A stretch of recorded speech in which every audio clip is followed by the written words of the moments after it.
bagels and baglets.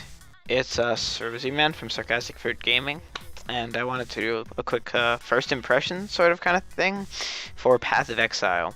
So, what Path of Exile is, which all these links to everything you need is going to be in the description, but Path of Exile is a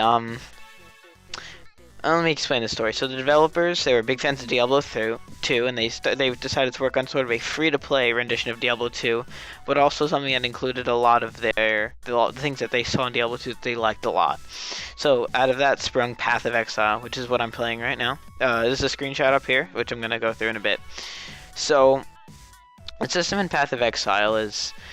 It's very obviously very similar to Diablo, similar to like how Torchlight's similar to Diablo, but also has a bunch of differences that make it, in my opinion, a much better game than Diablo 3 especially, as I wasn't a big fan of Diablo 3, but Diablo 2, I think this game stands out at the forefront in front of Diablo 2.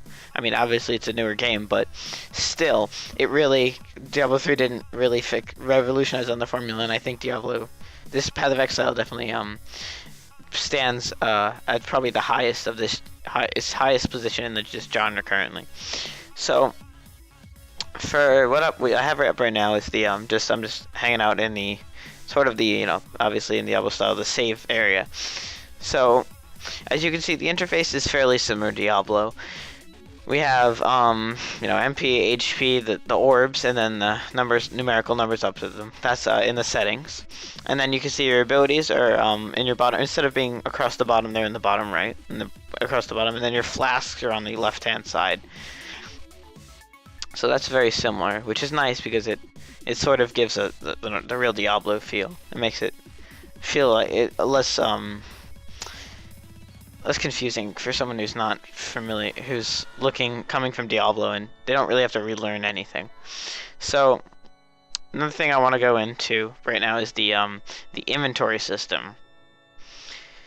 Now, not as much as the inventory system, but as the item system in this game. So what's really great about the item system in this game is that so this may sound crazy, but there's no gold in the game. It's not that there is none, but it is that there is none. It absolutely doesn't exist in this game. There's no currency called gold in this game, which may sound crazy at first, but the way it's executed by the team is absolutely incredible. So let me explain this to you. So if I were to go to sell one of my items to a shop, instead of receiving gold in return or paying gold, I have to either give her a specific item in trade for it, or if I give her an item, she'll give me, based on the values, other items in return. And this cool thing is those items aren't just placeholders for gold. Those items are actually items. I can use some of them. A lot of those items are either I can build there's you stack 20 of those together and you build a real item. So for example, I can stack 20 of these blue shards to create a type of orb, or 20 of these ripped pieces of parchment to create a scroll of wisdom, which is the way you identify unidentified items in this game. So there's a lot of item based in this game, which is very interesting because at that point it brings a lot more depth to the trading system, because you're not just, alright, this item is always 6,000, I'm paying you 6,000, that's what I get. No, let's trade. It's more of a more social interaction with the trade, which I think will flourish, and it seems to be something that definitely looks like it's gonna be very interesting towards the future of this game. Alright, so next I wanna go into the active skills. So this is your skills that for example, I'm an archer. I have burning arrow, which shoots a flaming arrow. Ice shot shoots like an ice arrow. Split shot shoots multiple arrows. Those are just examples. So the way I'll show you the way these work is, so as in Diablo, you obviously have gems or stones that you socket into your items. But one thing about Path of Exile is they're removable. You don't have to go to a guy. They don't get destroyed. You just right click the gem, and it comes right out of your item, which is very nice. But that also fits in with the way this works. So the way the gem system works in this game is the gems actually control your active abilities. So as I said, the burning arrow, the ice shot, those are all gems I have in my armor and my weapons. So by adding gems to my weapons, I gain my active abilities. And that's only at the surface. So then there's other types of gems. There's passive gems. So if I have an item with 2 gem slots, I put a green one for my burning arrow and put a red one for my, I don't know, my the passive gem that restores 6 health per hit. That applies that change to the other gem. So you can have a modifier on your active abilities from other gems. So it creates a whole system right there with the gems, which I think is very superb, and I can see that really just becoming something of very great interest in the future of this game.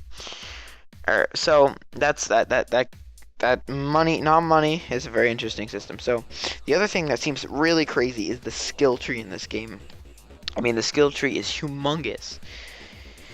So what this does is each class starts at a different sort of start location in the skill tree.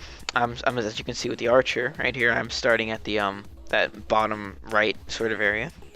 So essentially what you can do is the skills that relate to your class. So if you're an archer and you're using bows, a lot of the bow skills are near the start of the archer. But that doesn't mean you have to use a bow. If you want to use one-handed, you can maneuver your way down a bit and find the one-handed for your archer class. So you keep the starting attributes of the archer, but you get to use one-handed weapons, which I think is a genius idea because it allows you to really go anywhere with every class, which allows you to kind of mix and match starting attributes and base attributes of the class with weapons of other classes, which creates a lot more complexity in with the builds in this game, and I think that's going to bring a lot more less genericness of the best character in this game, and you can really just there's multiple ways to have the best build, which sounds something that's very interesting to me. Okay, so the gameplay of this game is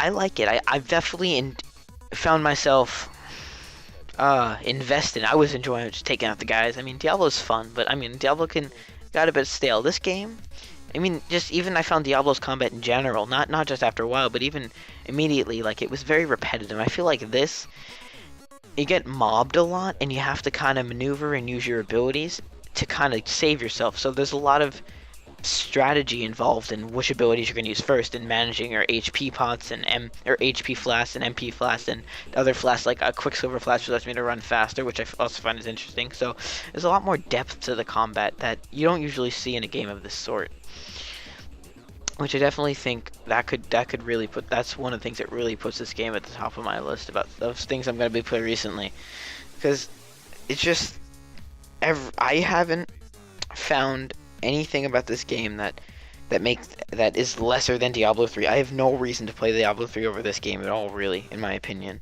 I feel like the lack of an auction house is a good thing just for the I don't know, for the just the way the game works and the economy. I feel like that's just makes the game a lot better not having that. And it's just these people are Diablo 2 players, and they know what people like in this game, and they went and their path with this game is just, it was perfect, and I feel like this is something you guys really should check out. So if you guys want to check it out, I said all the links in the description, pathofexile.com.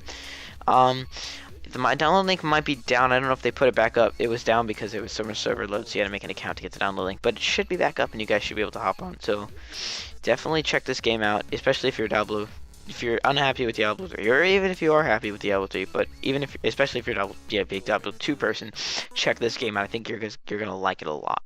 Alright, that's enough for this video. I'll see you guys next time. Bagel Dolphin out.